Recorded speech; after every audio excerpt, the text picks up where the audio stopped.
ek hoop dit gaan sommer goed met elkeen en vandag gaan ons verder praat oor 2025. En hierdie tweede week gaan ek 'n bietjie stil staan by hoe posisioneer ek en jy onsself om te ontvang wat God wil gee. Want ons weet dit is 'n jaar wat hy sy hand wil oopmaak teenoor jou en my en dit is vol genade, vol guns, vol goedheid. Maar hoe posisioneer ek en jy onsself? Hoe gaan ons dit wat God hierdie jaar wil gee dan ook ontvang? En ek wil stil staan by 3 goedjies wat ek hier neergeskryf het. En dit is eerstens afhanklikheid van God. Nommer 2, gehoorsaamheid aan God. En dan die derde enetjie, vertrou op God se tyd en sy timing. Dis 3 key goed vir jou en my om hierdie jaar God se goedheid en God se guns te beleef en te ontvang. En ek wil eers stil staan by afhanklikheid. Nou ek wil iets hier kom sê voordat ons na die gedeelte toe gaan uit skrif uit. Nou baie van ons word onafhanklik groot en dit is amper 'n wêreldse stelsel om te sê dat luister, hoe meer jy onafhanklik is, hoe beter vir jou. Hoe meer jy na jouself kan kyk, jou eie inkomste kan inbring ensovoorts, is dit goed en dit is hoe dit behoort te wees. Nou ek wil kom sê met God se koninkryk is dit absoluut die teenoorgestelde. God is 'n God wat wil hê ek en jy moet afhanklik wees van hom. En daarom baie keer wanneer dit kom by sy koninkryk en verhouding met hom, dan sukkel ons. Ek sukkel baie keer daarmee, want ek hou daarvan om onafhanklik te wees, maar wanneer dit kom by God, dan sê hy, Andrew, ek wil hê jy moet afhanklik wees van my. En so, dit is 'n totale ander mindset, as ek dit so kan sê, om onsself reg te kry vir hierdie jaar, is om te sê, okay, Here, om dit te ontvang wat U wil gee, gaan ek moet leer om afhanklik van U te wees. Nou, ek wil hê julle moet saam met my gaan na Lukas 10, vers 38 tot 42 toe. En hier lees ons van Martha en Maria. Nou kom ons lees saam. Dit sê op hulle reis het Jesus in 'n dorp gekom waar 'n vrou Martha hom as gas ontvang het. Sy het 'n suster gehad, Maria, wat aan die voete van die Here gaan sit en na sy woorde geluister het. Maar Martha was baie bedrywig om alles klaar te maak en sy kom toe daar staan en sê, Here, hinder dit U nie dat my suster my alleen laat bedien nie. Sê sy moet my kom help. Maar die Here antwoord haar, Martha, Martha, jy is besorgd en bekommerd oor baie dinge, maar net een ding is nodig en Maria het die beste deel gekies en dit sal nie van haar af weggeneem word nie. Belangrik wanneer ons oplet hier in hierdie gedeelte, dan gaan dit nie oor is jy fliks, is jy lui, is jy ekstrovert, is jy introvert, is jy bedrywig, is jy 'n doener of is jy iemand wat nie noodwendig doen nie. Nee, wat Jesus vir haar hier kom sê en ons sien dit duidelik hier, dan sê hy, Martha, Martha, jy is besorgd en bekommerd oor baie dinge, maar een ding is nodig. En dit is dat jy eintlik na my toe moet kom. Wat ons sien, sy's ge-worried, sy dink dalk aan paemente aan die einde van die maand, sy dink aan wat sy moet klaarmaak, sy dink aan allerlei goed wat belangrik is en wat vir ons belangrik is en dit maak dat sy stres, dat sy worry. En Jesus kom sê vir haar, luister, jy doen al hierdie goed want jy dink dit gaan dalk die antwoord wees. Jy dink jy gaan dalk vergeet van jou probleme, jy dink dalk deur te doen gaan jy op probleme oplos. En eintlik wat Jesus vir haar wil sê is, Martha, jou afhanklikheid moet van my af wees. Ek moet die een wees, jou bron van lewe, jou bron van inkomste, jou bron van vreugde, vrede ensovoorts. Dit help nie net, jy doen al hierdie goedjies en dink dit gaan die antwoord wees nie. En so daar's niks fout om bedrywig te wees nie, daar's niks fout om hardwerkend te wees nie, maar die probleem kom daarin dat baie keer dink ons, okay, om my mind af te haal, my gedagtes af te haal, van al die stres, hierdie situasie waar ek myself mag bevind en dalk, kom ek werk, kom ek bly besig, ek het al baie ouens ook gehoor wat sê, ja, ek gym dit maar uit, en eintlik, dit is goed om te oefen, maar eintlik moet Jesus daai bron van lewe wees, waar ons kan na toe gaan, en hy kan dan die antwoord gee, die oplossing wees, die vrede gee, wat jy en ek nodig het, om dan vorentoe te beweeg. Nou, hoekom moet ons so afhanklik wees van God? Hoekom wil God hê ons moet so afhanklik wees van hom? Want ek dink dit gaan eerstens dat hy wil ons voorsiener wees, hy wil ons versorg, want hy is lief vir ons. Maar nommer 2, wanneer ons onafhanklik is, dan wat baie keer gebeur is, ons raak selfverseker, en met selfversekerdheid kom hoogmoed ook baie keer in. En dan sê die Here vir ons in sy woord dat hy weerstaan die hoogmoediges. So ek wil kom sê, waar in hierdie wêreld onafhanklikheid dalk geprys word dit nie geprys in God se koninkryk nie. Want dit maak dat ek God nie nodig het nie, dat ek op my eie dinge kan doen, maar wat dit beteken dan is, soos ek gesê het, dit maak dat ons selfversekerd raak, en met selfversekerdheid kom hoogmoed baie keer in. En God is duidelik dat hy in hoogmoed nie dieselfde paadjie stap nie. God soek nederigheid, God soek afhanklikheid, en wanneer ons dit doen, dan beweeg God, dan veg God vir ons, dan kom voorsien God vir ons, dan kom lei God ons. En so mag ek en jy hierdie jaar om onsself te posisioneer, om dit te ontvang wat God wil gee, afhanklik wees van hom. Nou ek wil hê julle moet saam met my gaan na Matteus 5, vers 3 toe. Nou interessant, dit is die bergrede, en die heel eerste vers of sinnetjie wat Jesus dan ook hier deurgee, praat hy van afhanklikheid. Hoor wat sê dit? Dit sê, geseënd is die wat weet hoe afhanklik hulle van God is, want aan hulle behoort die koninkryk van die hemel. En so belangrik, laasweek het ek gesê dat ons wil die koninkryk van God vestig, waar ons nou in die nuwe area is. En vir jou en my om God se koninkryk te vestig, moet ons afhanklik wees van God, want hy sê vir hulle wat afhanklik is van my, gaan dan hierdie koninkryk van die hemel besit. Dit gaan aan hulle gegee word. En so as ek en jy wil impak maak waar ons beweeg, dan gaan ons moet afhanklik wees van God.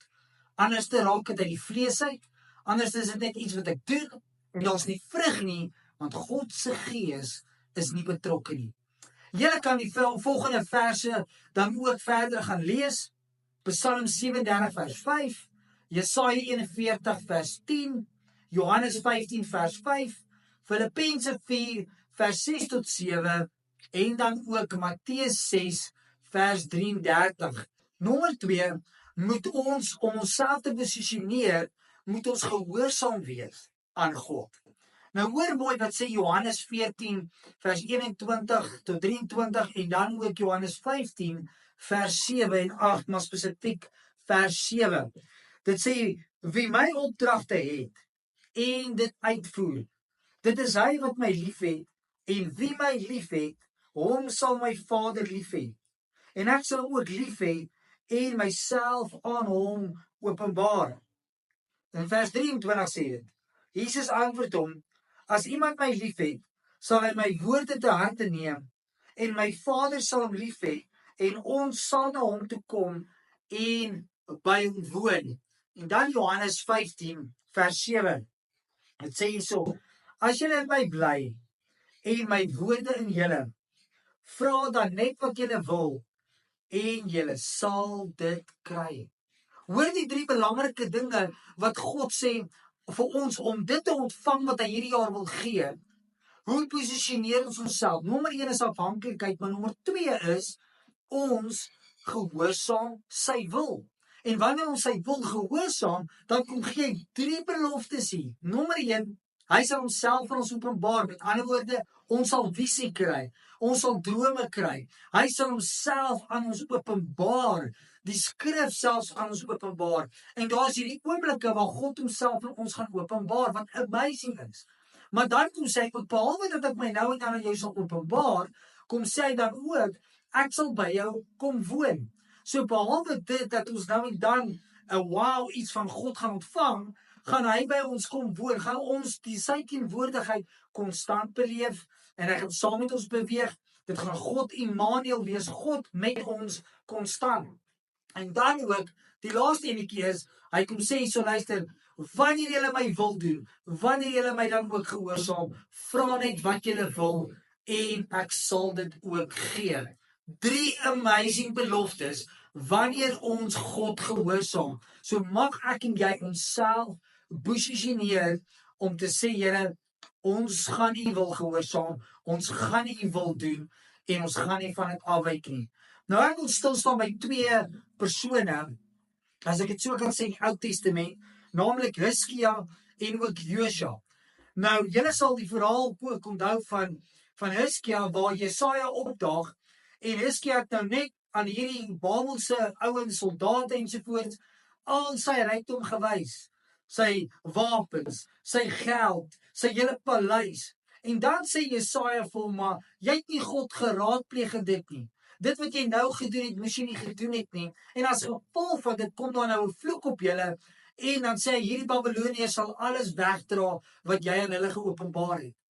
En dan sien ons in Josua ook, in Josua 9, dan sien ons waar die buurman, as ek dit so kan sê, die mense net naby aan hulle, het gehoor van Josua wat elke stad oorvat, want alles uitwis, en hulle klere maak hulle oud, hulle brood maak hulle oud, en so asof hulle maak dat hulle ver gereis het, alhoewel hulle net langs Josua gekamp het.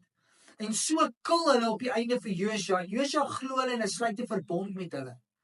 En so het Josua en Hizkia nie een die Here geraadpleeg nie. En daarom was daar nagevolge en negatiewe nagevolge. En so vir my en jou hierdie jaar wil ek hom sê, die afhanklikheid gaan ontsettend belangrik wees.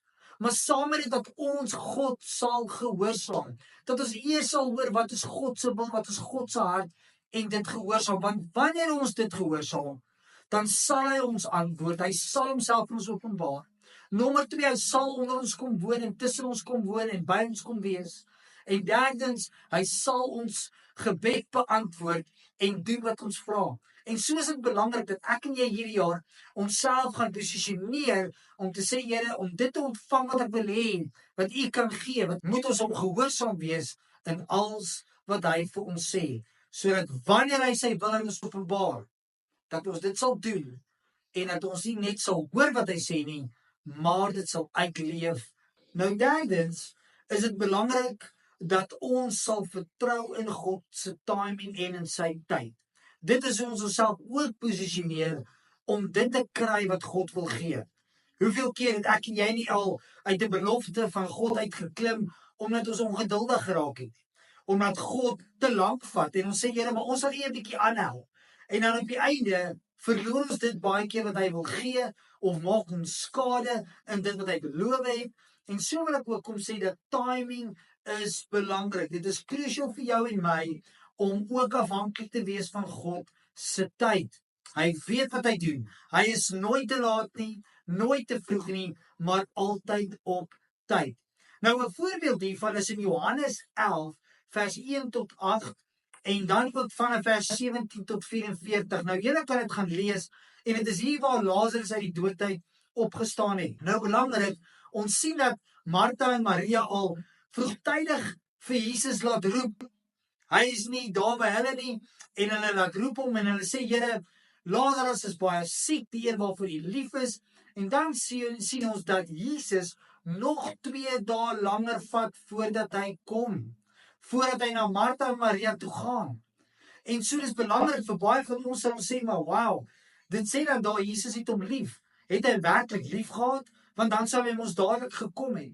Maar weer eens, God se gedagtes en God se plan is soveel groter as jou en myne. Nou as Jesus vir Lazarus sou gesond gemaak het terwyl hy siek was, sou dit vir Martha en Maria baie beteken het en dit sou nog steeds 'n baie groot wonderwerk gewees het. Maar wanneer ons kyk na hierdie gedeelte, dan sien ons Jesus vat nog 2 dae en by die tyd wanneer hy by Lazarus uitkom of by Martha en Maria ook, dan is dit al 4 dae later. Lazarus is al 4 dae dood en hy is al toegebind, hy begin al te ruik en dan sien ons Jesus doen hierdie groot wonderwerk. Nou eerstens wil ek hom sê, kom ons kyk net nou na die konteks van hierdie gedeelte. Eerstens was daar nou baie ongelowiges wat by Martha en Maria dalk aangekom het en hulle bemoedig het, hulle vertroos het deur hierdie moeilike tyd. Daar was Jode en Fariseërs 10 en 1 in daai area en daar was al die familie ook en so daar was 'n baie groter hoeveelheid mense. En so dan sien ons Jesus kom doen ook hierdie wonderwerk want hy sê dit is sodat hulle kan glo wie hy is. En so belangrik dat, as dit net was, toe Lazarus siek was, sou dit, soos ek nou gesê het, goed gewees het vir Martha en Maria. Maar nou kom raak God 'n menigte aan. Baie kom tot inkeer, kom tot geloof in Jesus Christus, as gevolg van hierdie groot wonderwerk. Nog 'n ding, wat ons ook weet is dat die Jode het ook geglo dat jou liggaam en jou gees nog vir 3 dae naby aan mekaar is. So vir Jesus wat hierdie wonderwerk op die 4de dag doen, is dan ook vir die Jode 'n groot wonderwerk. En Jesus kom eintlik en hy bewys dat hy mag oor dood. En so wil ek kom sê dat ons moet nie net altyd aanneem as God nie iets dadelik doen, dat hy my nie lief nie, of hy dink nie aan my nie, of hy's nog kwaad vir my, of hy gaan dit nie doen nie. Nee, God se timing is perfek. En ek wil ook hier kom sê dat God het nie net altyd jou en my in gedagte nie. Sy gedagtes is baie groter. En so hier ook het hy natuurlik Martha en Maria in gedagte gehad. Hy wou hierdie wonderwerk doen vir hulle. Maar hy het ook gedink aan die baie wat daar is, wat ongelowig is, wat nooit in hom glo nie, wat nie gedink het hy is werklik die seun van God nie. En dan doen Jesus hierdie wonderwerk, juis om te bewys wie hy ook is. En so onthou vandag, moenie hierdie jaar uit God se beloftes uitklim, omdat hy dalk sy tyd vat nie. Glo hom, vertrou hom, en wag vir die regte tyd, want God sal dit doen, hy sal dit deurvoer, want hy's 'n God wat sy beloftes hou. Nou ek wil julle moet saam met my gaan na Jesaja 55 vers 8 tot 10 toe. Hoor wat sê dit dan ook hierdie skrif. Dit sê, my gedagtes is nie julle gedagtes nie, en julle optrede is nie soos myne nie, sê die Here. Soos die hemel hoër is as die aarde, so is my optrede verhewe bo julle optrede, en my gedagtes bo julle gedagtes. En dan ook in Jesaja 60 vers 22, dan lees dit hier, wanneer die tyd daarvoor kom, doen ek dit. Ek is die Here. En so in God se tydlyn is daar sekere goed wat in 'n sekere tyd moet gebeur, en sy tyd is perfek. En so mag ek en jy hierdie jaar nie uittrap en uitbeweeg deur dit wat God vir ons wil kom gee as gevolg van ons ongeduld nie. Mag ons hierdie jaar vertrou op hom, mag ons weet hy gaan dit uitvoer, hy gaan doen wat hy beloof het, en so mag ons in hom bly. En so ek wil graag vir julle bid en julle seën hierdie jaar verder om regtig jouself te posisioneer om te ontvang wat God wil gee. So mag ons absoluut afhanklik wees van God hierdie jaar, mag ons hom gehoorsaam en mag ons sy timing en sy tyd vertrou. So kom ons bid saam en ek sien julle sommer net vir hierdie jaar verder. So Vader, ek kom bid vir elkeen wat na hierdie video kyk of luister. Vader, dat U met elkeen van hulle sal wees. Dat Here hierdie jaar dat hulle afhanklik sal wees van U. Here, dat hulle U sal gehoorsaam. En Vader, ons bid ook nou dat hulle U sal vertrou in die tyd wat U gee. Here, dat ons nie hierdie jaar sal uitklim deur ongeduldig te wees nie, maar Here, hierdie is 'n jaar waar U U hand oopmaak en U guns op ons wil uitstort. So ek bid Here dat ons hierdie jaar onsself so sal posisioneer in afhanklikheid, gehoorsaamheid en om op U te vertrou, dat ons sal ontvang wat U hierdie jaar wil gee. Ek kom bid U seëninge, U guns en U goedheid op elkeen hierdie jaar, Vader, in die naam van Jesus bid ek dit. Amen. So baie seën vir elkeen van julle. Julle kan ook subscribe na die kanaal toe. Asseblief doen dit. Kyk die video's, support my video's en ek sien julle volgende week. Blessings.